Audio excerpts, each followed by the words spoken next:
Méta de choc, méta de choc. Méta de choc. Et si on se demandait pourquoi on pense ce qu'on pense? Shocking 23. Yoga, super pouvoir et secte sexuelle. Que vaut vraiment notre esprit critique face au désir de magie? Que vaut vraiment notre esprit critique lorsque l'expérience, le ressenti, semble apporter des preuves solides à l'existence d'un ailleurs? Que vaut notre esprit critique face à ce qui nous meut et nous émerveille? L'histoire de Geoffrey nous montre qu'il convient de rester modeste en la matière. Porté par son idéal, il ouvre grand la porte à l'enseignement sacré de son maître. L'extraordinaire peut enfin se manifester, chéri, travaillé de toutes ses forces et porté par tous ses espoirs. Et qu'apparaît alors? Une coulée de boue, visqueuse et asphyxiante, la marque sournoise de celles et ceux à qui tout est permis et qui se permettent tout. Si vous n'avez pas encore écouté les 3 premiers volets de cette saga, je ne peux que vous conseiller de commencer par le début. Pour les autres, attention, ce qui suit contient des propos choquants. Chapitre 4. La puissance de l'expérience.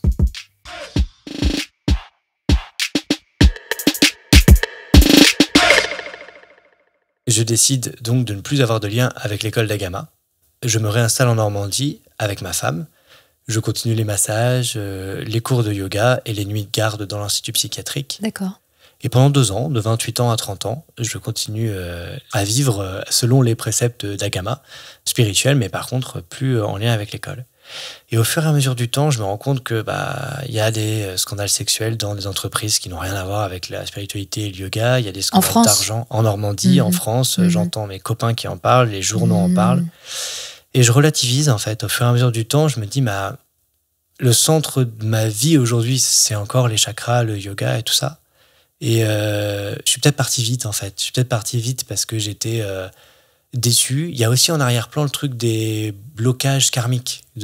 Plus on avance dans le chemin et plus les blocages sont forts. Et je me dis, en fait, peut-être j'étais con et peut-être c'était un blocage karmique qui a explosé quasiment toute l'école et va rester que les plus vaillants, quoi. Oui, il y a des problèmes de thunes, et oui, il y a des problèmes de pouvoir, et oui, il y a eu des problèmes de sexualité apparemment, mais il y en a partout. Et du coup, où je vis dans un monde où c'est un peu triste, en fait, en Normandie, quoi. On fait pas des chants le soir, on n'a pas l'ouverture du cœur, de Anahata, le chakra du cœur et tout ça. Et ou alors, je retourne dans l'école et puis j'essaye que ça se passe bien. Et surtout, j'étais quand même pas prêt à retourner à l'école à ce moment-là. Mais juste à côté, il y avait Maha, qui était la compagne de Swami, qui, elle, faisait la yoga-thérapie, qui était un truc indépendant. Mais juste à côté, mais indépendant. Sur l'île, toujours. Sur l'île de Koh Phangan, ouais, en Thaïlande. Et c'est aussi quand même une des raisons fortes pour y retourner à l'âge de 30 ans. Je continue à faire du yoga et je commence à faire un peu de yoga-thérapie. À me dire, tiens, si j'utilise les chakras de cette manière-là, normalement, je dois pouvoir soigner, aider à soigner ci, ça, etc.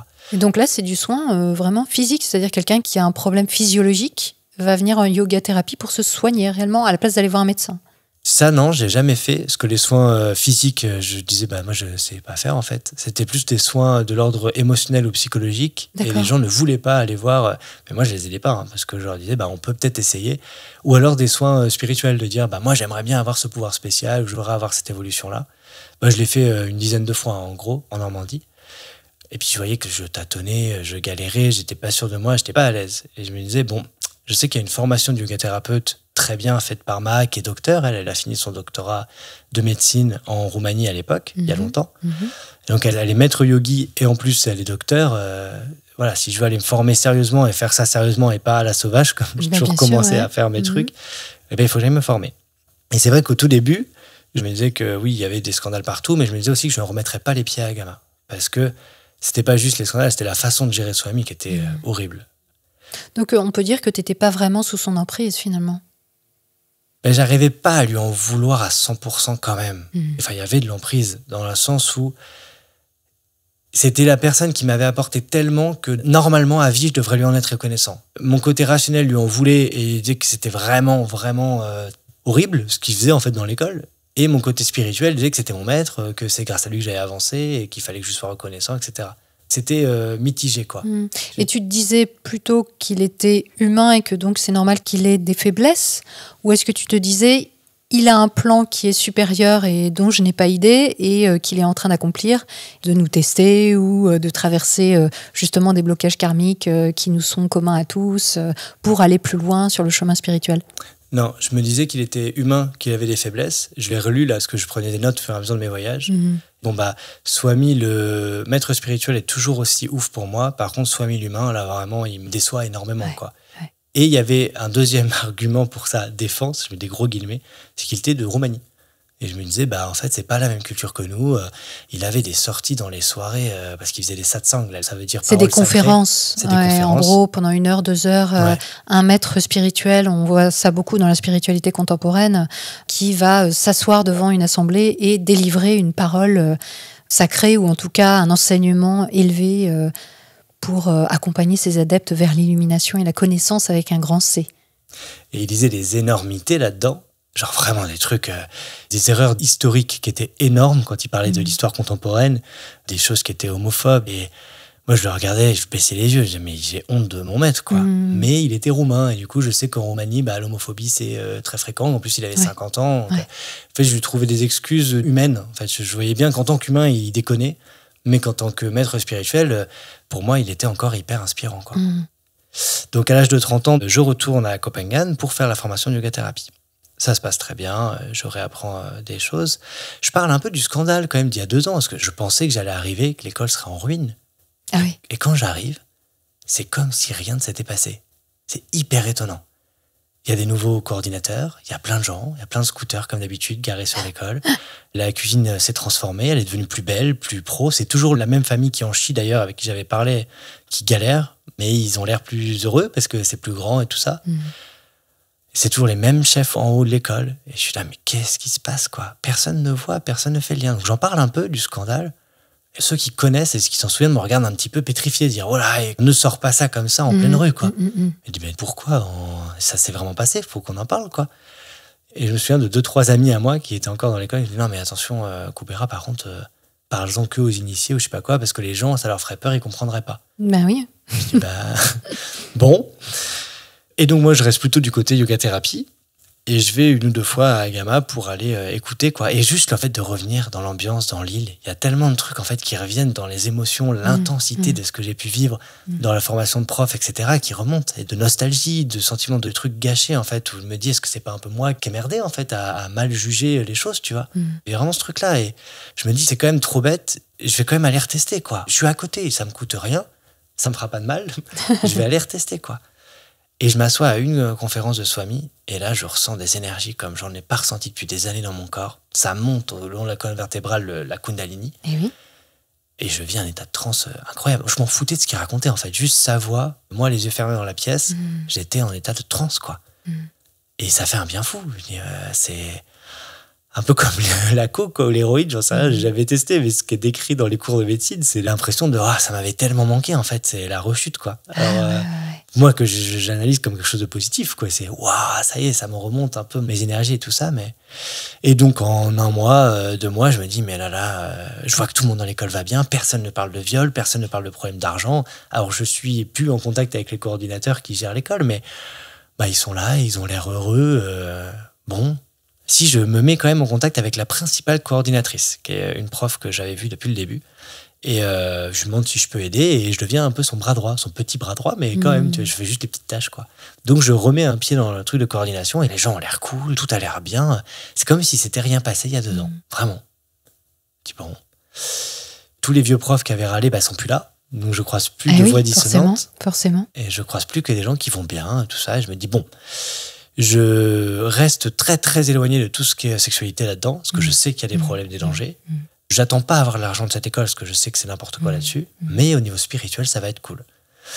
Donc je retourne en Normandie et je dis à ma femme, allez, il faut qu'on aille à Agama vivre ensemble, au moins essayer, quoi, au moins se donner une chance. Vivre carrément, s'installer sur l'île. Ouais, s'installer, ouais. Ah oui, là t'es complètement remonté à bloc, quoi. Ouais. Je ne sais plus exactement ce qui s'est passé cette année-là, mais je me suis dit, il faut donner vraiment une chance, ça peut marcher, c'est vraiment chouette en fait là-bas, malgré tous les problèmes qu'il y a, quoi. Il y a des choses vraiment belles spirituellement.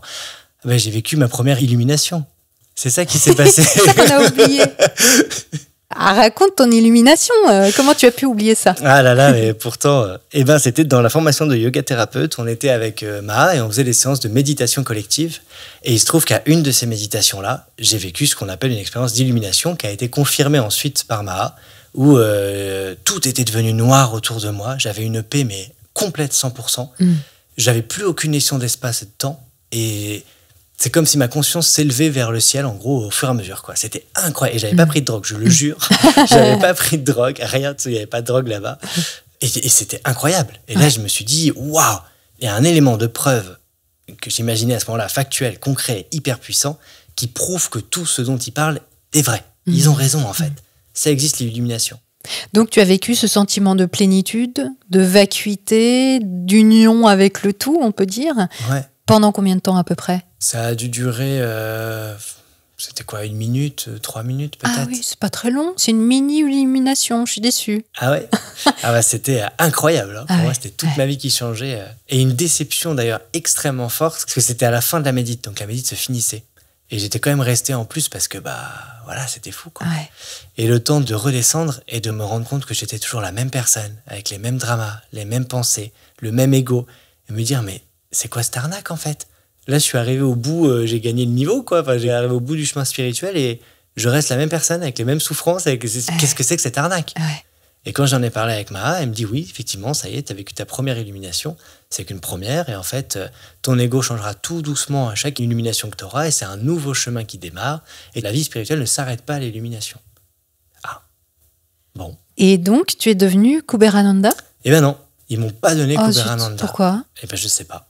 Et j'étais déçu. Je dis ça en rigolant, mais en vrai, je m'en foutais complètement. Mais je pense que ça dépendait plus du niveau de pouvoir que les gens avaient dans l'école. Ouais. Parce que ils donnaient aussi Ananda à des gens qui n'avaient pas vécu de l'illumination, mais avec des guillemets. Qu'est-ce que c'est? Ils n'avaient pas vécu de moments d'extase, en tout cas. Voilà. Un état de transe et d'extase. Ouais. Bon, là, je comprends mieux pourquoi tu as voulu convaincre ta femme d'aller carrément y vivre, quoi. Là. Et elle avait toujours voulu voyager, mais elle avait trop peur pour le faire. Et je me suis dit, au pire, ça marche pas dans Agama, c'est pas grave. On aura fait un voyage qui est quand même extraordinaire. Ouais. Et moi, ça va m'avancer et ça va permettre de pas aussi avoir à choisir entre ma femme ou l'école. C'était ça aussi. Ah oui, t'en étais arrivé à ça. Oui, à me dire, moi, je ne quitterai pas ma femme, je pense. Mais du coup, ça veut dire que j'abandonne l'école, en fait, si elle ne part pas. Ah ouais, quand même. Et donc, en discutant, elle dit, OK, on y va, on part en voyage. Et donc, à 31 ans, je retourne dans l'école avec ma femme. Ça se passe globalement bien. Elle a fait sa formation de prof. Son rendez-vous avec Swami lui dit, je sais que tu es avec Kubera et que vous êtes en amour exclusif. Donc, pas avec des amants, mais pour ton bien-être, ce serait bien quand même que tu aies 2 amants. Ce qui a choqué ma femme, mais à fond. Elle est revenue, elle m'a dit, qu'est-ce que c'est que ce type?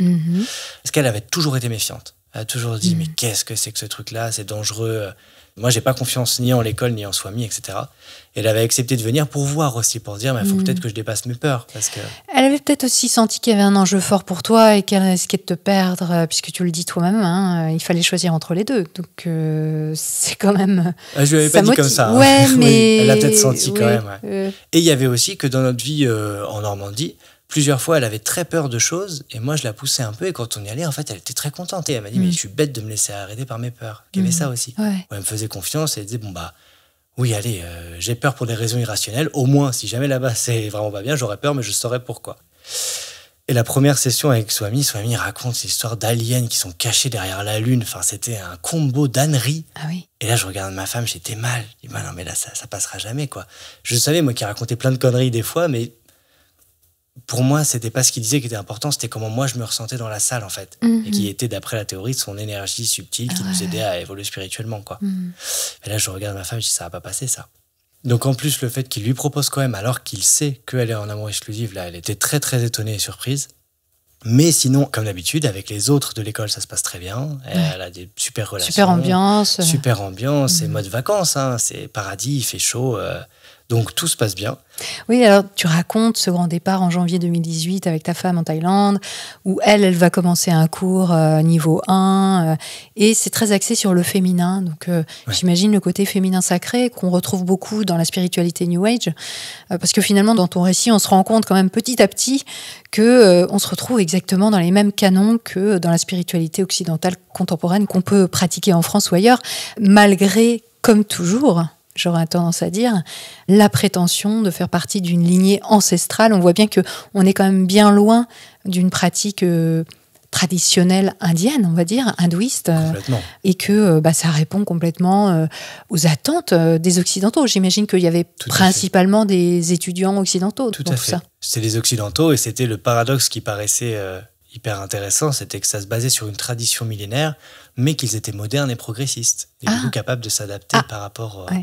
Du coup, il y avait les deux, en fait. Eh bien, voilà, le New Age, c'est exactement ça. C'est la compatibilité, la jonction, la réunion de la sagesse ancestrale avec les dernières découvertes, même de la science. C'est comme ça que c'est vendu. Donc, on est vraiment en plein dedans. Et toi, alors, tu décris des pratiques sur ton blog où tu expliques que tu vas faire la posture du poirier pendant, je sais pas combien de temps, 20 minutes, 40 minutes, et que c'est ça qui t'est demandé pour accéder à un niveau supérieur, donc une écharpe orange, etc., etc. C'est ça. Tu disais tout à l'heure que ce qui est vendu, qui est donc l'illumination ou l'ascension spirituelle, et puis à côté, la pratique, il y a un énorme décalage. Et quand tu décris ça, tu dis... pour passer cet examen, je dois tenir 20 minutes ou 40 minutes à faire le poirier. On se dit, mais c'est quoi le sens du truc, quoi ? Ça sert à quoi ? En quoi ça t'amène vers une plus grande spiritualité ? Alors, déjà, réussir des choses palpables, parce que la spiritualité, c'est difficile à définir, alors qu'un nombre de minutes dans une position, c'est plus facile. C'est vrai. Mais il y a aussi le fait que les durées augmentent avec les écharpes, donc on voit qu'on est de plus en plus fort. Et les 20 minutes sur la tête, c'est déjà parce que le poirier, c'est Sahasrara, c'est le 7e chakra, qui est la somme des 6 chakras. Donc les chakras couronnes qui ressemblent à l'auréole là, des saints chrétiens, au sommet de la tête. Et du coup, quand on appuie, on est en poirier pendant longtemps, on active fortement son 7e chakra. Donc on potentialise notre évolution spirituelle. Et quand on a passé suffisamment de temps, et notamment là, il fallait rester en respiration en apnée pendant 1 minute 30 ou 2 minutes. Ah oui. En fait, c'est des préparations pour l'exercice de Kundalini Yoga, les vrais, je mets les guillemets, ce coup-ci, décrits dans les traditions de Kundalini Yoga, qui sont un mélange de mudra, donc on contracte des parties musculaires internes, avec des respirations bloquées et avec l'intention extrêmement forte de faire bouger les énergies. Et la pratique de Kundalini Yoga, d'après la théorie dans Agama, il fallait d'abord avoir purifié ses nadis, donc les canaux d'énergie, en faisant plein de petites pratiques, pas très fortes, et ensuite de plus en plus forte, de plus en plus forte. Donc quand je disais la pratique elle est frustrante, c'est le premier mois. Parce qu'après tu commences à faire des trucs très longs, très difficiles et tu rentres en transe. Donc la pratique devient plus intéressante quand même. C'est ça. Les respirations sont extrêmement puissantes, la méditation est forte, etc. Et donc c'était la préparation pour pouvoir tenir au niveau de ton corps, pour pouvoir faire 5 heures d'affilée de Kundalini Yoga. Quoi, en fait, c'est enivrant d'arriver à se dépasser à ce point, dans des postures totalement improbables et pendant un temps... super long. Et c'est vrai qu'avec le temps, on rentre en état de méditation, dans la posture, et là, ça devient beaucoup plus intense, parce qu'on ressent tout un tas d'énergie, de mouvements, on fait attention à plein de petits détails dans le corps auxquels on ne faisait pas attention avant, donc on voit des effets qui ne sont pas ordinaires. C'est pas des choses qu'on expérimente dans le quotidien.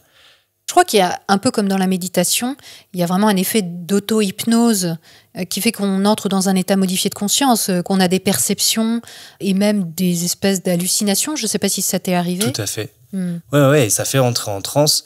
Et pas que dans Agama d'ailleurs, mais d'une manière générale, dans les écoles de yoga où on pratique de manière intense, il y a beaucoup d'anciens drogués qui utilisent le yoga et qui sortent de drogue. Alors le joint, d'accord, mais la cocaïne, l'héroïne, ça a été décrit parce que justement c'est tellement intense qu'au final ça reproduit un niveau de souffrance ou un niveau altéré de conscience qui active, et ça a été décrit après pour la méditation notamment, qui active les mêmes systèmes que certaines drogues hallucinogènes effectivement. Moi c'est vrai que je décris ma relation à la méditation comme une relation de dépendance et d'addiction. Il y a eu chez moi en tout cas un effet hypnotique, auto-hypnotique, et un effet de désir de retrouver, de se remettre dans un état. Et je peux facilement envisager que dans le yoga, on puisse arriver à ce même genre de choses, d'autant plus qu'il y a une difficulté physique qui doit demander de dépasser un état normal, en fait, pour pouvoir les tenir. Ouais, alors moi, ça n'a jamais été suffisamment attractif pour que ça en devienne une drogue à ce point-là. Par contre, les effets secondaires devenaient suffisamment intéressants pour me donner envie de pratiquer, au lieu d'avoir juste la flemme. Et j'ai vu chez mes collègues, par contre, des gens qui passaient 8 heures, 10 heures par jour à pratiquer. Et là, c'est effectivement ce que tu décrivais. Et quelques mois plus tard, j'ai revu la même personne en burn-out, je ne sais pas comment on dit, spirituel, où il ne faisait plus rien, il avait tout lâché parce que c'est trop intense. C'est parce que, notamment, il n'arrivait pas aux effets qu'on lui avait promis, quoi. Et oui, ça c'est l'autre problème. Comme tu disais, on avance en intensité et du coup, on tient les postures de plus en plus longtemps et des postures de plus en plus difficiles. Notamment, il y a la peacock pose où on est sur nos mains et sur nos poignets uniquement. On a les coudes au niveau du nombril et on fait une planche en fait. Tout le poids du corps est appuyé que sur le coude et les mains. Sans si les vous pieds. essayez à la maison, sans les pieds. D'accord. C'est sans les pieds sur la tête, c'est vraiment juste sur les mains. Donc on tient 5-10 secondes, ça fait mal aux poignets, aux mains.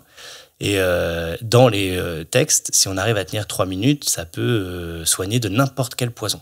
On devient immortel par rapport à tout ce qui est toxines et poisons. Pas mal. Et c'est une pause que j'ai réussi à amener à 3 minutes. C'était difficile. Maintenant, avec le recul, je me dis...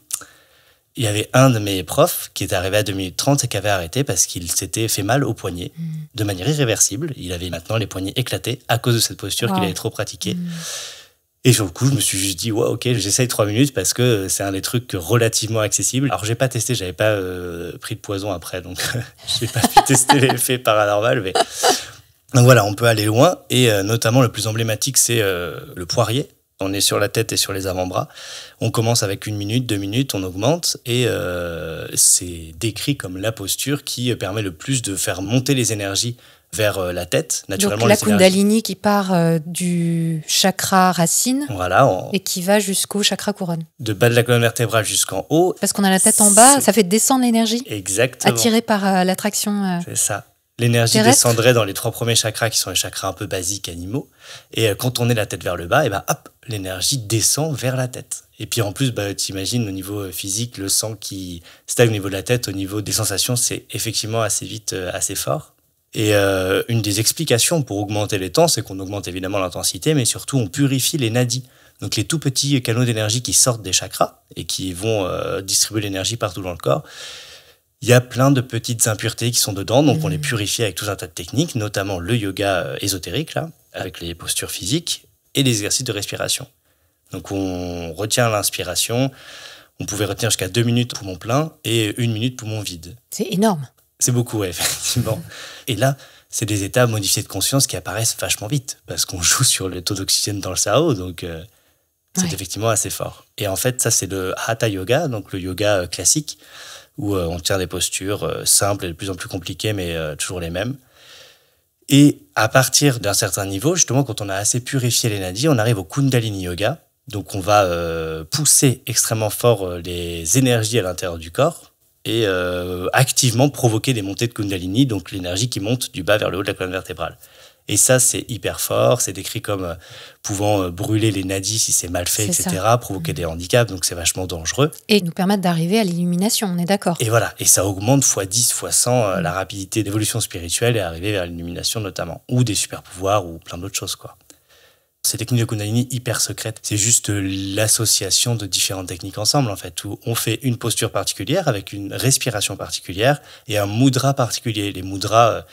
c'est 3 grandes zones qui bloqueraient la Kundalini. Le périnée, donc on contracte le premier chakra, le nombril, on a des techniques pour l'équivalent de contracter l'abdomen, et le 5e chakra au niveau de la gorge, donc on a une technique pour, pareil, libérer l'axe. Et quand on fait un mudra ou les 2 mudras, ou même encore pire, les 3 mudras en même temps, plus une respiration hyper forte, plus une posture de plus folie, une posture de malade, là, on a tous les points, quoi. On a 500% de bonus sur notre évolution spirituelle, si tu veux. Mais il y a aussi une autre dimension que tu décris dans ton blog. Tu parles justement de cette posture du poirier et tu dis « La posture du poirier permet une meilleure santé générale. Selon les textes traditionnels, elle permettrait de guérir aussi bien les problèmes de toux, d'angine, que de constipation, des problèmes de peau, des indigestions ou encore le diabète, les problèmes de dos, etc. » Et c'est là qu'on voit que plus, finalement, de cette ascension spirituelle, on a cet aspect santé qui n'est pas anodin. Parce que ça veut dire qu'il y a des gens qui, effectivement, pensent que les postures de yoga Agama vont les guérir de maladies. Et on peut imaginer que parmi les personnes qui se présentent à Agama, il y a des personnes qui sont désespérées pour des questions de santé aussi. Tout à fait. Je me souvenais plus du tout que j'avais écrit ça dans mon blog. Oui, parce que tu trouvais ça super de pouvoir raconter ça à tes amis restés en Normandie et qui, pauvres airs, eux, ne savaient pas toutes ces choses extraordinaires. Et t'es obligé d'utiliser les antibiotiques, les trucs de préhistoire, quoi. Ouais. Ah la vache. Ah bah oui, les textes dans nos cours, les textes sur les effets bénéfiques sur la santé, ça prenait 1 page et demie à chaque fois. Ouais. Chaque asana. Et un asana, c'est une posture. C'est une liste sans fin de bienfaits, quoi. Et plus on avançait dans les niveaux, plus on faisait des postures difficiles et plus la liste s'allongeait. Et alors, toi, qui venait d'études de médecine quand même, où tu avais bossé comme un malade et où tu avais de bons résultats, tu apprenais bien, tu étais un bon élève. Tu en pensais quoi de ça ? Ça a évolué avec le temps. Au début, je regardais la liste longue comme le bras de choses très différentes, en rigolant un peu quand même les premiers mois. Moi là-dessus, j'avais déjà eu l'effet avec Kundalini Yoga où il y avait le Kriya pour te soigner le foie, etc. Où même mon prof de l'époque souriait un peu en disant que c'était pas non plus... fallait prendre avec du recul. Et plus j'avançais dans l'école et plus je sentais mes énergies, mes chakras, et plus j'avais l'impression de voir des effets concrets et palpables, et plus je me disais, c'est peut-être vrai en fait. Ouais. Peut-être ça fonctionne. Et de son côté, ta femme, elle, raconte aussi, puisque c'est un peu un blog écrit de main, ses propres expériences. Et il y a cette première formation avec le côté féminin, et puis les postures de yoga qu'elle commence à apprendre, etc. Et puis, elle a fait aussi une chose qui est tout à fait classique aussi dans le milieu de New Age, qui est 15 jours sans sucre. Alors, oui, bien sûr, le sucre peut être une addiction et peut être problématique pour la santé, ça c'est évident. Mais c'était assez intéressant pour moi de voir que vous cochiez tous les deux un peu toutes les cases au bout d'un moment, quoi, de tous les passages par lesquels il faut passer quand on est dans la spiritualité. Complètement, on était dedans. Hein. Et on s'y sentait globalement bien. On voyait qu'il y avait pas des problèmes, mais on n'avait pas trop envie d'aller proche de Swami et des gens là-haut, quoi. Parce qu'elle avait suivi avec moi à fond ce qui s'était passé, le scandale d'avant. D'accord. Et donc elle le savait. Hein. Et on voyait qu'a priori, l'école était redevenue équilibrée. A priori, ça allait. Nous, ce qu'on voyait, tout le monde était épanoui, tout le monde était bien dans l'école. Et c'était chouette, on avait des copains, on s'entendait très bien. Donc on était bien dans l'école, on prenait ce qui nous plaisait, quoi. Et ce qui nous plaisait, c'était notamment la spiritualité et les cours. Et même si ma femme était à fond dedans, c'était quand même encore en période d'essai. Hein. Quand on en parlait, après, elle me disait, bon, je mets tout pour voir si ça fonctionne ou pas, mais elle gardait quand même des doutes relativement prononcée, parce qu'elle est très cartésienne, ma femme, sur le côté spirituel, le côté illumination, ça lui parlait pas du tout. Et par contre, elle voyait que ça lui faisait du bien, quoi, qu'elle rayonnait, et ça, elle disait, bon, c'est quand même assez incroyable, effectivement. Quoi. Ouais, tous les deux, vous faites montre de beaucoup d'enthousiasme, de beaucoup de joie, et vous avez l'air très content. Alors bon, on sait aussi les limites, hein. Le blog, il est lu par les amis, par la famille, on a envie de rassurer sans doute aussi, et tout ça, mais il y a ce côté, à un moment donné, où elle montre une photo avant-après, avant le stage, après le stage. Oui. Et ça m'a vraiment rappelé, moi, mon expérience, par exemple, Vipassana, où il y avait ce côté, justement, où on veut montrer que Vipassana, ça apporte de la joie, ça apporte de l'enthousiasme et une élévation personnelle. Moi, j'ai fait plusieurs stages Vipassana, j'ai pas fait que les 10 jours. Et c'est tout à fait ça, c'est-à-dire qu'on a envie de se faire croire aussi à soi-même, même s'il y a cet enthousiasme, cet entrain, en fait, qui est lié à l'émulation de groupe et à l'expérience extraordinaire qu'on est en train de vivre, parce que tellement hors du commun, mais on a envie de dire et de prouver quelque part, de se prouver et de prouver aux autres que oui, c'est vrai, ça nous rend joyeux, on se sent mieux. Et donc, on se sent bien dans cette pratique. On était quand même globalement vraiment heureux là-bas à ce moment-là. Mais oui, il y avait ça en arrière-plan quand même. Hein. Clairement, de montrer encore plus. Au moment de ce séjour avec ta femme, ce énième retour à cette école, ça fait donc 6 ans que tu es professeur d'Agama. Ouais. Tu as quand même de la bouteille maintenant, tu sais où tu es. Tu fais partie aussi de l'administration à ce moment-là. Tu es à nouveau dans le système des enseignants et tu donnes même des cours à un moment donné pour les futurs profs de yoga. Donc, tu as acquis une certaine connaissance puis un certain statut, même s'il reste modéré. Voilà. Donc, tu es très clairement très engagé dans tout ça, malgré tes réserves ponctuelles. Est-ce que tu te sens au-dessus du lot ? Parce que là, tu as vécu l'illumination, tu as accès à des connaissances théoriques, on va dire, avec les satsangs qui sont donnés par Swami, ses cours réguliers, etc. Est-ce que tu as l'impression de faire partie d'une élite ? Complètement. Oui. Dans les cours pour former les professeurs de yoga, il y a tout un passage sur la Bhagavad Gita où on nous explique que les fermiers de Shiva, l'équivalent de Dieu, sont rares, mais qu'ils sont hyper protégés par Dieu et élites et spécifiques. Et on nous dit clairement qu'après, les fermiers, c'est nous. C'est nous, les quelques rares fermiers spirituels. Donc, on se sent spécial quand même. Il y a vraiment un truc de, moi, je comprends. Puis, quand je reviens en Normandie, les gens ils sont tellement ignorants. Ils connaissent pas les chakras, ils connaissent pas les énergies, ils connaissent pas le yin et le yang, ils connaissent pas le karma. Les pauvres. Les pauvres, quoi. C'est vraiment, il y a un côté de... D'ailleurs, qui m'a fait valu quelques problèmes avec mes meilleurs potes et ma famille, parce qu'eux me disaient, non, mais dis donc, redescends là un peu. Mais moi, je me sentais spécial, clairement. Et même dans l'école, il y a un truc aussi où je suis tellement content a posteriori de jamais avoir commencé cette partie sexualité tantrique, parce que je suis passé, quand j'étais prof et formateur de prof, j'étais à la place de celle qui était juste au-dessus de moi au tout début. Elle me paraissait être énorme dans l'école, et là je me rendais compte qu'elle était juste un petit peu au-dessus. Et des femmes venaient me demander, en fait, m'approcher, elles me disaient, mais écoute, Moi, je veux tester la sexualité tantrique. Est-ce que tu connais des profs qui Je les renvoyais vers ceux que je connaissais. Et après, ils me disaient, mais est-ce que je peux le faire avec toi Et moi, je disais à chaque fois, bah non, moi, je suis avec ma femme, je fais pas ça. Mais quand même, c'est pas rien, en fait. T'as des gens qui viennent et T'avais disent, un waouh, statut. T'as un statut, quoi, et t'es un peu au-dessus du lot, ouais.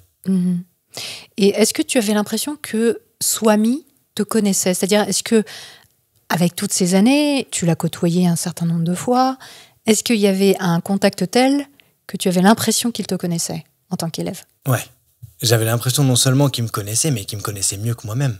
Ouais. J'ai pas été tant de fois en solo avec lui, en seul à seul, mais à chaque fois que je l'ai été, j'étais hyper mal à l'aise et en même temps dans un état de transe, parce que juste ses yeux qui me regardaient, j'avais l'impression qu'il voyait tous mes chakras, toute mon âme, tout, quoi.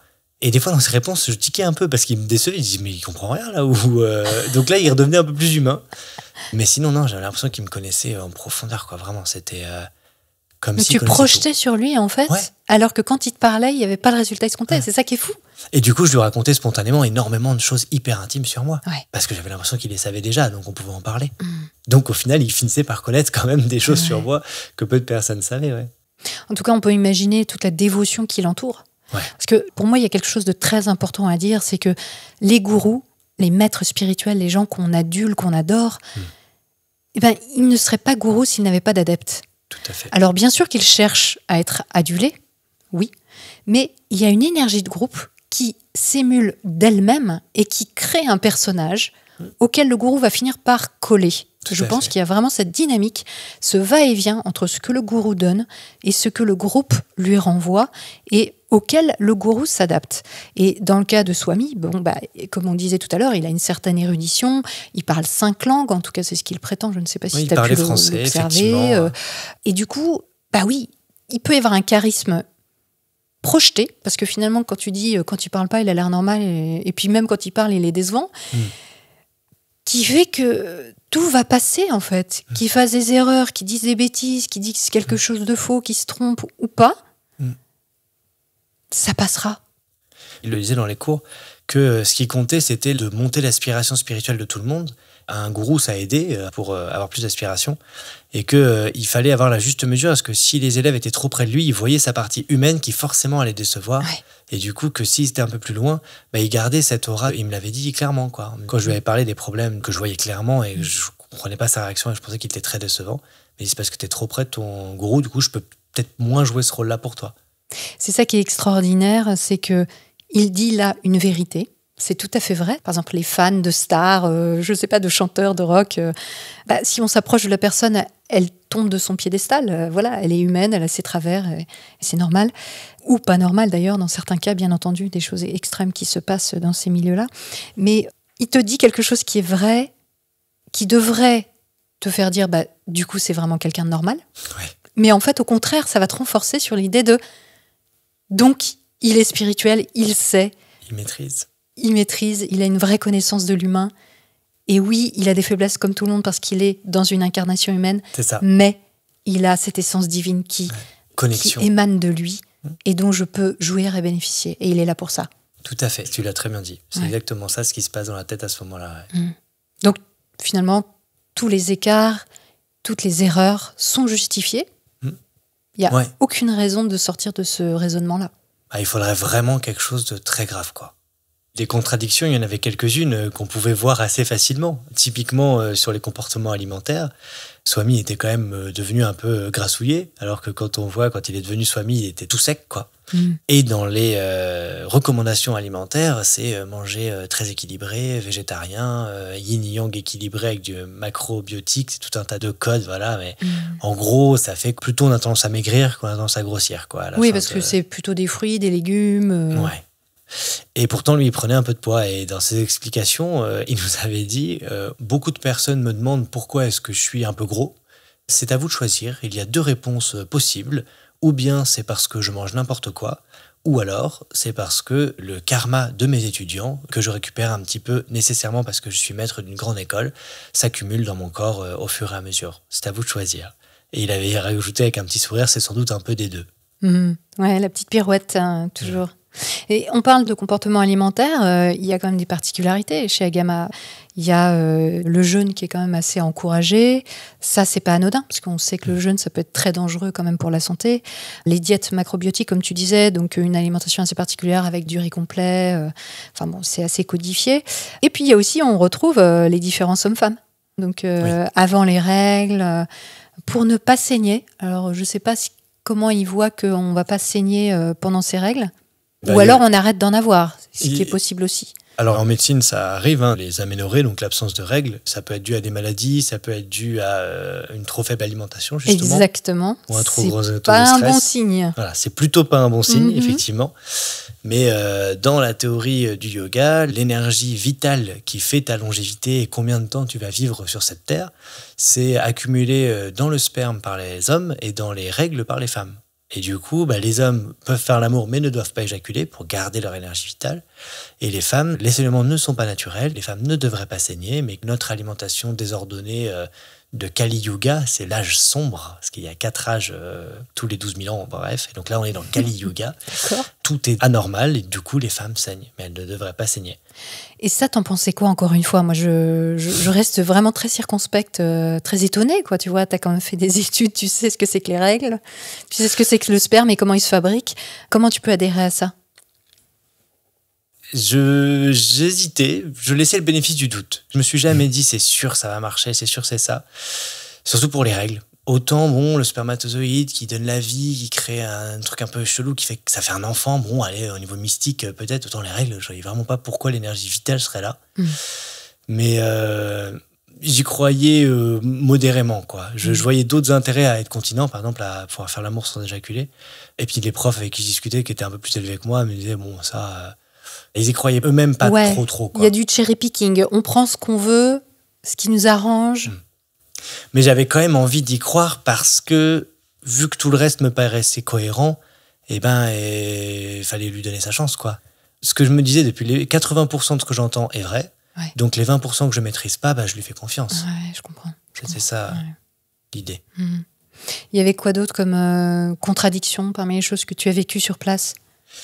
Dans les contradictions, le fait d'être très rigoureux et pur dans sa vie de tous les jours pour être un grand yogi et que Swami passait des soirées à regarder des films, c'était de connaissance notoire, des gens autour de lui. Toute l'école ne savait pas ça, mais moi je le savais par mes amis les coordinateurs que lui son kiff c'était de regarder des films posés devant la télé, ça faisait pas trop maître yogi quand même, moi je trouvais, mais bon. Après il disait que c'était pour analyser, pour pouvoir ensuite avoir une banque de films qui correspondaient à des chakras particuliers. Bon. Ah oui. Et il avait fait une banque de musique que j'ai toujours sur mon ordinateur. T'as tout un tas de musiques différentes qui activent certaines chakras. Il est professionnel dans son métier. Voilà. Donc en fait, c'était très professionnel. Et de manière plus générale, il n'y avait pas le droit à la viande dans le campus. Les gens pouvaient manger la viande, mais à l'extérieur, dans le campus, il n'y avait pas de viande, il n'y avait pas de tabac, il n'y avait pas de drogue. Et quelle ne fut ma surprise quand, en fin d'année, là, juste avant que je reparte, j'ai un de mes amis de yoga thérapie, on était tous devenus yoga thérapeutes du coup, de cette formation-là, qui me dit « Est-ce que ça te dit de venir vendredi soir avec moi ? Je fais une soirée LSD. » Je le regarde, je dis pardon. Tous les maîtres et tous les profs étaient hyper clairs là-dessus. Les drogues peuvent faire atteindre de manière artificielle des états de conscience altérés, mais qui ne sont pas contrôlés. Et samadhi, c'est un état de conscience modifié, contrôlé. Donc ça ne rentre pas dans la définition de samadhi. Donc les drogues ne sont pas bien, en gros. Je dis mais qu'est-ce que tu fais ? Il me dit non mais je te propose parce qu'on se connaît bien et voilà tu gardes ça pour toi. Mais le répète pas dans un podcast écouté par plein de personnes, évidemment. Et je vais prendre du LSD avec notamment Swami et Maha. Waouh. Et alors là, je tombe des nues. Je dis, mais non, c'est pas possible. Enfin, Swami, il est très clair dans ses cours. Il est complètement contre les drogues. Et là, mon ami se met à se marrer. Il dit, oui, mais entre ce qu'il dit dans les cours et ce qui se passe en vrai, des fois, tu sais, voilà, quoi. Alors, j'aurais peut-être dû y aller pour voir, en fait, pour voir de tes yeux. Je restais vraiment sur le cul, là, en disant, là, ça commence à franchement ressembler à du foutage de gueule encore plus, quoi. On se rapproche de plus en plus de la perception classique qu'on a des sectes, c'est-à-dire effectivement le double discours, effectivement l'omniprésence de la sexualité, et puis ça fait penser à des sectes comme Osho par exemple. Osho, le gourou sexuel, très officiellement, c'était son statut. Donc, Swami était triste de ne pas avoir le troisième chakra, donc la volonté et la force de créativité de Osho, et de devoir se cacher à faire de la sexualité, mais sous une forme un peu qui monte pas de blanche, alors que Osho y allait à fond et il admirait ça. Il disait que dans un monde idéal, il faudrait faire ça, quoi. Ouais. Sauf que ce qu'il avait peut-être perdu de vue, c'est que Osho, il officiait à une période et dans un pays et dans un État, surtout des États-Unis, qui le permettait, alors que Swami, lui, il avait trouvé un bel Éden en Thaïlande, mais il y avait quand même des limites. Dans les années 2010, on n'est plus dans la même histoire que dans les années 80. Une des références également, c'est Maharishi Mahesh Yogi, qui est le créateur de la méditation transcendantale, qui est une secte très connue, qui a inspiré les Beatles, mais aussi qui continue d'inspirer David Lynch, qui est une des figures de proue de ce mouvement, et qui est une fraude notoire, ce yogi. C'est-à-dire qu'il se prétend, lui aussi, d'une lignée ancestrale, etc. Et lorsqu'on creuse, et il y a eu des enquêtes de fait sur ce fondateur de la méditation transcendantale, on voit qu'il a créé de toutes pièces cette fameuse lignée de yogis, et qu'il a inventé toute une croyance qui s'appelle donc la méditation transcendantale, et qui en plus draine des millions et des millions de dollars avec la promesse de faire voler les yogis, etc. Enfin, il y a un documentaire là-dessus qui est assez fameux et assez savoureux, dont je mettrai la référence dans les ressources. Donc, il se revendique aussi de ce yogi. Tout à fait. Dans notre formation de prof, une des méditations qu'on apprenait, c'était la Aum méditation, qui était clairement un plagiat de la TM, de la méditation transcendantale. Et quand j'ai vu ce documentaire et que j'ai vu ce qui se passait derrière, je suis revenu dans l'école et j'ai demandé à mes profs comment on peut enseigner ça alors que vous avez vu ce qui se passe. Ils étaient un peu gênés. Ils m'ont répondu non, mais c'est sûr que tout n'est pas clean. Non, mais en plus dans le documentaire, en fait, ils avaient esquivé la question. Et j'étais resté sur ma faim de apparemment on encense ce gars-là et cette école-là dans notre école, alors que ce qui se passe derrière a l'air vraiment pas top, quoi. Mais sur les photos, il a vraiment l'air d'un vrai yogi, lui, parce qu'il est maigrichon, il porte juste une toge. Pour le coup, il a le bon profil, quoi. Ouais, c'est vrai. Swami, il l'avait 15 ans avant. Ouais. Mais bon, c'était pas ta préoccupation. Toi, t'étais bien, tu avais une bonne expérience, et t'étais là pour 1 an et demi. Oui, c'est ça. Ça faisait 6 mois que j'étais ici. On était un peu à court d'argent avec ma femme, donc on avait décidé de revenir en Normandie pour l'été, bosser tous les deux chacun de notre côté, et ensuite retourner pour 1 année de plus à Agama, effectivement. D'accord. Et là, j'ai vu que justement, à l'été 2018, tu proposes des ateliers yoga et énergie.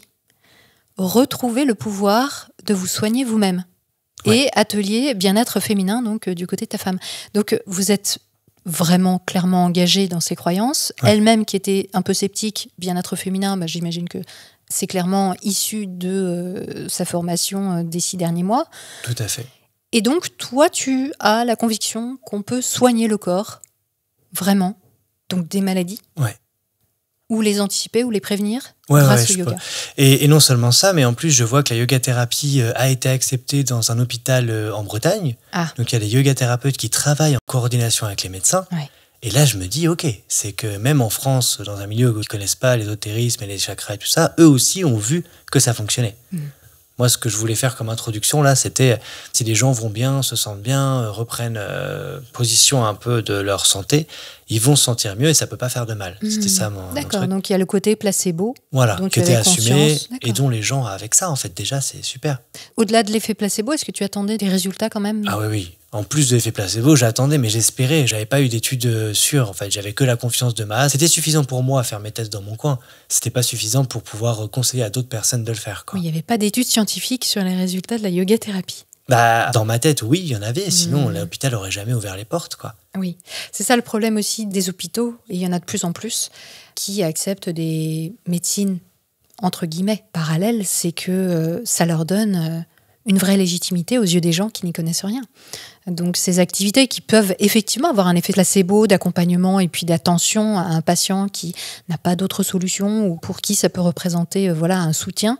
Mais si c'est pas clairement dit, la personne qui en bénéficie ou l'entourage va se dire ça marche en fait, c'est une vraie médecine. Moi, de mon expérience, ça avait l'air de fonctionner. C'est ça, c'est la force de l'expérience. Et encore une fois, on est bien loin de ce que la science peut observer et prouver, puisque la science, elle va se fonder sur des échantillons avec un grand nombre de personnes pour vérifier si oui, il y a une systématique, si oui, ce médicament fonctionne à grande échelle, ou si c'est le fruit du hasard, tout simplement, ou l'effet placebo, qui effectivement a un réel effet.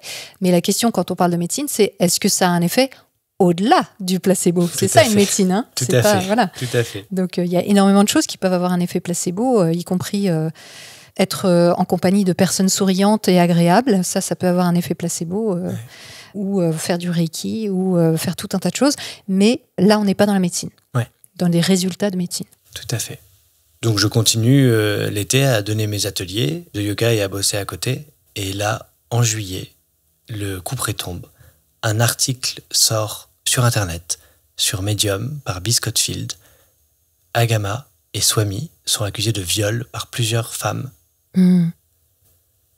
Alors là, je reste complètement pétrifié en fait pendant quelques secondes. Assez rapidement, je me dis, c'est encore des rumeurs, c'est encore des gens qui veulent faire du mal à l'école parce qu'ils comprennent pas le côté beau et sain du tantra. Et il y a tout un tas d'alarmes rouges qui sont à l'arrière de ma tête en disant non mais là, en fait il y a plein de petits éléments de preuve ou de doute en tout cas accumulés forts depuis des années que t'es là-bas. Tu les as mis de côté parce que globalement tout le monde avait l'air d'aller très bien dans l'école, mais ils sont là, tu peux pas laisser ça quoi. Ça là il y a quelque chose qui va vraiment pas. Et il y avait tout un processus de c'est pas possible en moi et un autre de si. En fait, c'est juste la continuité de plein de petites alarmes rouges que tu avais déjà vécues 2-3 ans avant à toute petite échelle. Et sur les côtés économiques et le côté pouvoir, là, il n'y a pas de raison en fait que ce soit pas vrai. Et il m'a fallu une bonne demi-journée avant de dire ok, c'est vrai. Et c'est ce qui se passe. Une demi-journée, c'est pas beaucoup. Vu tout l'investissement financier, personnel, émotionnel, tout le prosélytisme que tu avais fait, etc., c'est assez étonnant. Enfin, tu avais déjà pris un peu de recul à ce moment-là, tu penses ?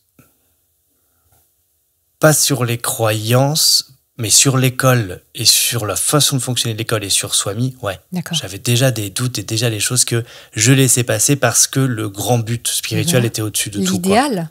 Mais j'adhérais plus à 100%.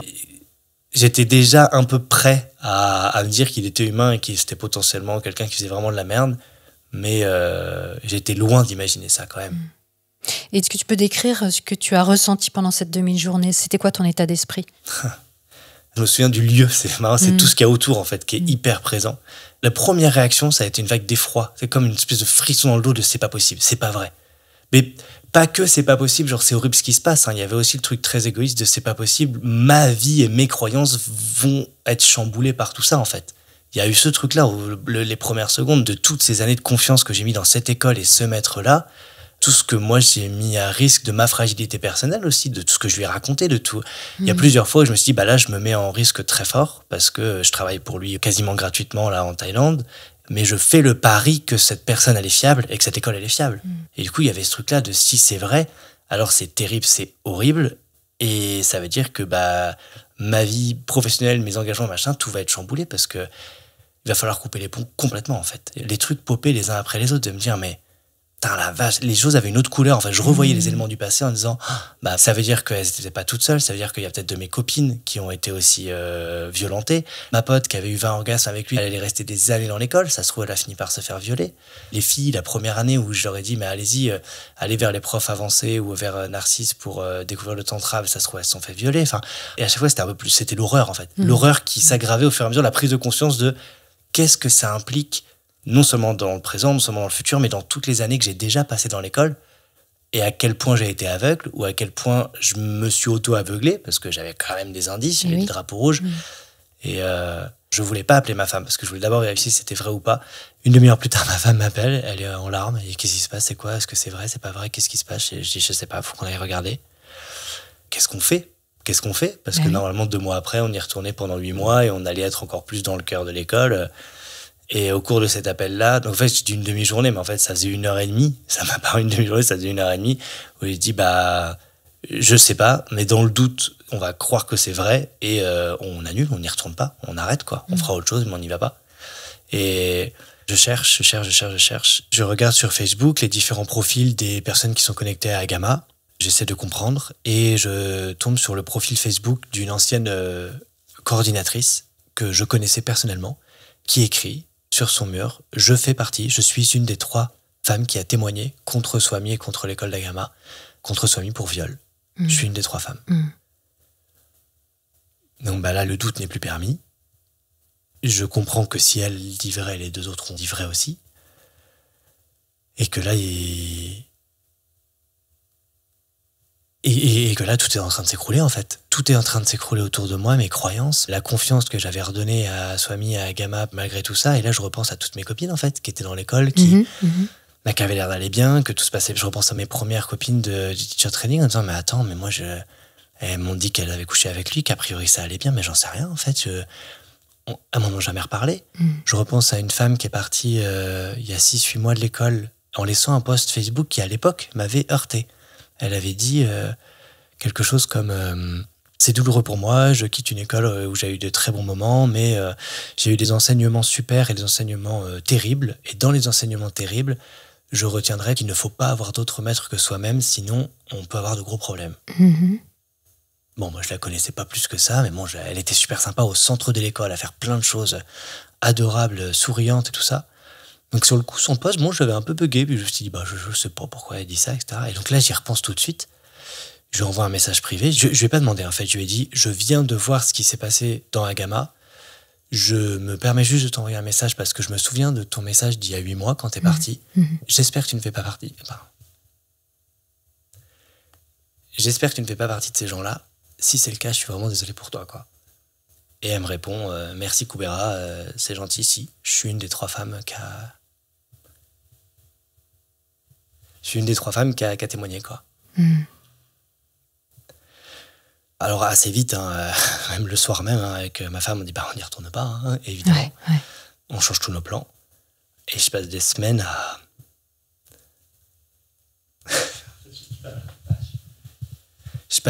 à... à chercher qu'est-ce que j'ai loupé, en fait, quoi. Qu'est-ce que j'ai raté quand j'étais... Qu'est-ce que j'ai raté quand j'étais dans l'école qui a fait que ce qui était un paradis globalement pour moi a pu être un enfer pour elle, quoi. Et puis jour après jour, des fois j'y crois plus. Je me dis mais non, c'est pas possible, c'est impossible, quoi. Et puis implacablement, je relis l'article, ça dure une demi-seconde ce truc-là, quoi. Et dire mais si, c'est ce qui s'est passé. Donc je contacte mes autres potes. Il y en a pas d'autres femmes qui sont connectées par ça. Et là, petit à petit pendant l'été, je vais détricoter. Je vais commencer à détricoter, à essayer de comprendre en fait qu'est-ce qui s'est passé. Qu'est-ce que j'ai loupé? Et là, on l'a bien vu. En fait, il y avait plein de choses déjà que j'avais vues. Et qui étaient passées à côté. Enfin, j'y repense. En fait, tout ça me revient. Et je me les prends dans la gueule les uns après les autres. Je me dis, mais la vache. Mais ça aussi. Mais en fait, j'étais complètement débile. Il y avait tout ça, quoi. Comment j'ai pu zapper, quoi, passer à autre chose et me dire que parce que 99% de l'école avait l'air d'aller super bien, mais il y avait peut-être 1% qui était en train d'en chier grave à côté, quoi. Et ça a été même dans les semaines qu'on suivit, où en fait, au fur et à mesure, c'était dans les discussions sur Facebook, il y avait plein de groupes, et puis ça partait dans tous les sens hyper émotionnels, évidemment, entre les gens qui avaient été traumatisés et qui défendaient ça comme elles pouvaient, les gens qui étaient pour l'école et qui agressaient, et puis moi au milieu, en train d'essayer de dire, la position que j'ai gardée pendant plusieurs mois, c'était tout ce qui est le chemin spirituel, c'est exact. Par contre, le mec est un enfoiré. Parce qu'il n'a pas arrêté de nous le dire. Moi, je ne suis qu'un des vecteurs de transmission de quelque chose de divin. Donc, ce qu'il transmettait était tout à fait vrai, dans ma tête encore. Mais lui-même était un enfoiré, était un violeur, et son école était un mécanisme de facilitation où il y avait d'ailleurs d'autres profs avancés qui faisaient les mêmes horreurs. Oui, donc tu voulais quand même sauver les meubles. Mais parce que pour moi, c'était ma croyance. Et en fait, rien que de dire ça, on se prenait des choses hyper fortes, émotionnelles de tous les camps. En fait, les choses étaient hyper intenses. Donc, je discute quand même avec les gens de l'école. L'essentiel des gens de l'école partent. Partent avec perte et fracas à voix haute. Là, c'est l'énorme scandale parce que c'est dans la presse, quoi. Là, c'est l'énorme scandale. Ça fait des relais dans la presse. C'est repris par le Guardian. C'est ça. Et j'apprends par les coordinateurs qu'en fait, il y avait en ce moment même une investigation interne des gens d'Agama, parce qu'ils avaient récolté des témoignages d'abus sexuels alors pas de viol, la notion elle est fine, hein, surtout quand il s'agit d'un prise mentale et tout ça, mais bon, d'abus sexuels dans l'école, et ils en étaient à 30 femmes qui avaient témoigné depuis quelques années seulement. En interne. En interne. Alors des femmes qui avaient quitté l'école et qui, quand elles avaient entendu parler, par potes, parce qu'on se connaissait un peu tous dans l'école, qui avaient cette enquête-là, qui avaient accepté d'écrire à ces gens-là pour dire non, moi je suis parti pour cette raison-là, etc. quoi. Cette enquête ayant été mise en place à la suite des révélations Non. En parallèle. En parallèle. C'est ça qui est assez incroyable, Ah oui. et qui a créé pas mal de confusion même dans l'école, et ils ont joué là-dessus. C'est que y a 30 personnes qui, en parallèle dans l'école, étaient en train de dire Swamy et les gens autour de lui, les plus haut placés, Muktananda et les autres, il y a eu des abus sexuels à répétition, il faut que ça cesse. On est pour Agama, c'est pire, hein. Bien sûr. On aime bien tout ce qui est spirituel et tout ça, mais ça, il faut que ça cesse. Ils avaient été demandés, les gens qui m'ont dit ça, hein, donc des gens en qui moi j'ai confiance m'ont dit ça, ils avaient été demandés à Swamy et à l'organisation de travailler là-dessus. Ils s'étaient heurtés à un mur, hein. Il n'y avait pas une réponse, rien. Ils s'étaient démerdés dans leur coin. Comme d'habitude. Comme d'habitude, dès que ça touchait à ce genre de problème. Swamy, à partir de maintenant, on va l'appeler Narcisse, parce qu'en fait, son prénom, c'est Narcisse. Ouais. Et Narcisse Swamy, Tarko, de son vrai nom. Voilà. Et Swamy, c'était quand même un gage de respect, en fait, aussi. Hein. Ouais, donc, c'est Narcisse. Moi, j'ai continué à garder mon surnom Kubera, d'ailleurs. Je repense à ça, parce qu'on en a parlé plusieurs fois. Mais parce qu'en fait, avec les années, c'était devenu beaucoup moins sacré. Je m'en servais pour jouer à des jeux vidéo, je m'en servais pour faire tout un tas de conneries. Et du coup, pour moi, Kubera est plus lié avec lui. Et c'est une partie de mon histoire, en fait. Et il y a plein de trucs super cool que j'ai vécu dans cette histoire-là. Et je me dis, non, il va pas me priver de ça, en fait. Je me réapproprie ce truc-là, en fait. Et ça a plus de lien avec lui. J'y pense parce que, du coup, pour les prénoms. Et du coup, Narcisse a rien voulu savoir, a rien fait de cette enquête-là. Donc, quand les personnes qui menaient l'investigation dans Agama ont vu les accusations de viol qui étaient faites sur Narcisse, et que c'était légitime, que c'était des vraies accusations, qu'ils connaissaient en plus les personnes. Si moi je les connaissais, eux les connaissaient forcément. Et ils ont ouvert à tout le monde les 30 accusations d'agression sexuelle de ces femmes-là. Et ça, c'était dans les 10 dernières années. Sauf que ça fait 20 ans, 30 ans. Ça fait au moins 15 ans qu'il était dans l'école, et avant, 7 ou 8 ans qu'il était en Inde, au moins. Ouais. Donc, en fait, quand on creuse l'histoire, on s'aperçoit qu'il y a des informations dénichées par des journalistes et qu'on peut trouver facilement sur Internet quand on cherche. C'est qu'en réalité, déjà, en 2007, il y avait des problèmes d'abus sexuels, des problèmes de détournement de fonds, des problèmes de viol, etc., etc. Et que finalement, quand on écoute ton récit, on se rend compte à quel point, si ça a pu tenir aussi longtemps, c'est que les gens tiennent à leur idéal, tiennent à leur pratique, ont de l'amour pour le yoga, pour tout ce que ça sous-tend, et tous les espoirs que ça permet d'avoir, je sais pas, pour soi-même, sa vie, dans l'humanité, dans l'avenir, etc., la résolution de ces problèmes, et que, pour ça, alors, on va passer l'éponge. On va passer à autre chose, et ça doit être ponctuel, et ça doit être peut-être parce qu'il y a des personnes qui ont des faiblesses, mais on va régler ça entre nous. Et puis évidemment, ça n'arrange rien, le fait d'être en Thaïlande, parce qu'en Thaïlande, ça n'a rien d'anodin, et on comprend bien que Narcisse Tarko ait pu choisir ce pays. Il y a une loi très très particulière qui fait que, au-delà de 3 mois après les événements de viol, il y a prescription. Ouais. Donc une personne qui se fait violer, si elle ne va pas déclarer ce viol dans les 3 mois, elle ne peut rien faire. Rien ne peut être intenté contre le violeur. Ce qui est quand même assez extraordinaire si on y pense dans un pays comme la Thaïlande. Le nombre de femmes qui doivent être abusées au quotidien grâce à cette loi, c'est quand même assez extraordinaire. Là, on voit bien l'impact du pouvoir des hommes sur les femmes, en l'occurrence. Mais dans le cas précis d'Agama, on comprend bien le bénéfice que ça peut avoir. Et le fait que, oui, peut-être qu'il y a eu des scandales qui se sont accumulés dans l'école, mais il ne pouvait pas sortir au grand jour, puisque la loi ne pouvait pas le poursuivre. Et comme par hasard, évidemment, quand l'article est sorti, Narcisse a disparu pendant 3 mois de l'île. Il s'est bien assuré qu'il n'y avait pas de plainte portée. Et il est revenu 3 mois et demi après. Ouais, c'est ça. En niant tout, évidemment, en bloc, et en disant qu'il était parti parce qu'il avait prévu de partir en voyage, je sais pas quoi. Il a fui le lendemain. Le lendemain, il était parti.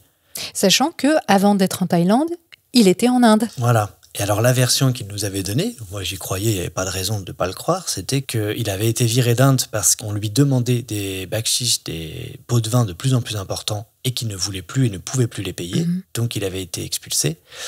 J'ai appris à la suite de ce scandale-là, par des profs haut placés, que non, c'était déjà des abus sexuels en Inde, avant même d'arriver en Thaïlande. Ça a été confirmé dans la presse, effectivement, il y a des articles qui développent ça et qui disent que son visa n'a pas été reconduit justement pour agression sexuelle.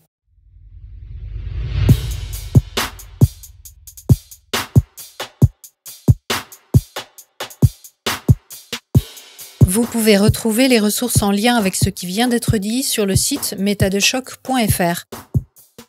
Si cette émission vous plaît et que vous pensez qu'elle peut être utile à d'autres, pensez à mettre des étoiles et à laisser un avis sur votre appli de podcast et parlez-en autour de vous. Un grand merci à vous tous et toutes qui avez fait un don cette semaine. C'est grâce à vous que cette série humble et superbe existe et peut arriver aux oreilles du plus grand nombre. Le lien vers les plateformes participatives se trouve dans la description. On se retrouve vendredi prochain à 18h pour le 5e volet. D'ici là, prenez le temps d'observer la manière dont vous pensez et de la questionner. Vous n'imaginez pas ce que vous pensez.